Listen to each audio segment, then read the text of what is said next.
Yeah, basically, What? The Oxford study doesn't exist? Well, then use this one. An intersectional approach to the resistance and complicity, the case of radicalized desire among Asian American women by Karen Pike, a sociologist who basically coined the phrase internalized racism. Oh, if you don't want to read it, you can watch this video here where it broke down an Asian woman's racist statements because of her internalized racism using Karen Pike.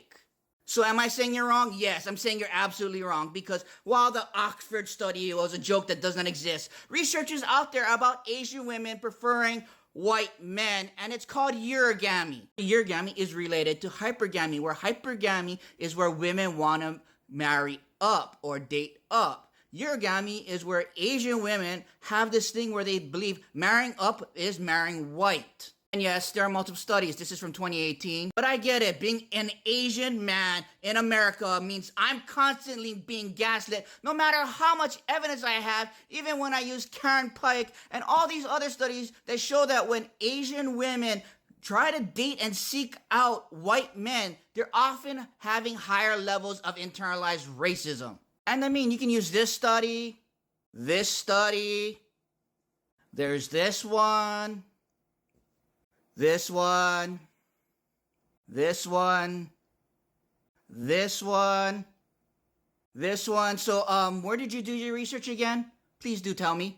Hell, it's even been detailed in this book from 1997. You can start on page 93, The Racial Construct of Asian American Womanhood. Go to page 95, and here, to win the love of a white man, Asian women must reject not only Asian men, but their entire culture. Many Hollywood narratives featuring romances between Anglo-American men and Asian women follow the popular Pocahontas mythos. The Asian woman, out of devotion for her white American lover, betrays her own people and commits herself with her white husband in his country. For example, in the various versions of Miss Saigon, the contemporary version of Madame Butterfly, blah, blah, blah, blah, blah, blah. The Asian partner usually dies, proving the cinematic resolution of a moral lapse of the Westerner. And then you can go to page 97 about Asian men's portrayal, which is still happening today. The controlling image of Asian men and Asian women, exaggerated out of all portions in Western representation, have created a resentment and tension between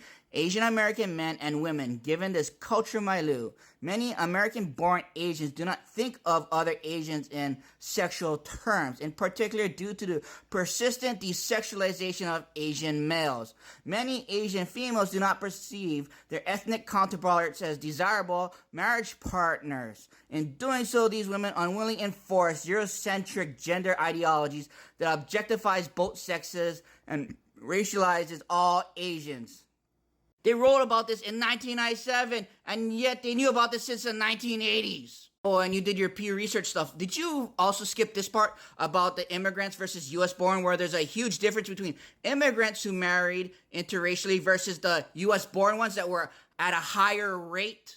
Oh, and if you want to find out about a more recent study, I broke one down here. Fine, the Oxford study doesn't exist, but what it represents, urogamy is still true, where Asian women with higher levels of internalized racism will seek out white men to date, while demonizing Asian men to validate their internalized racism.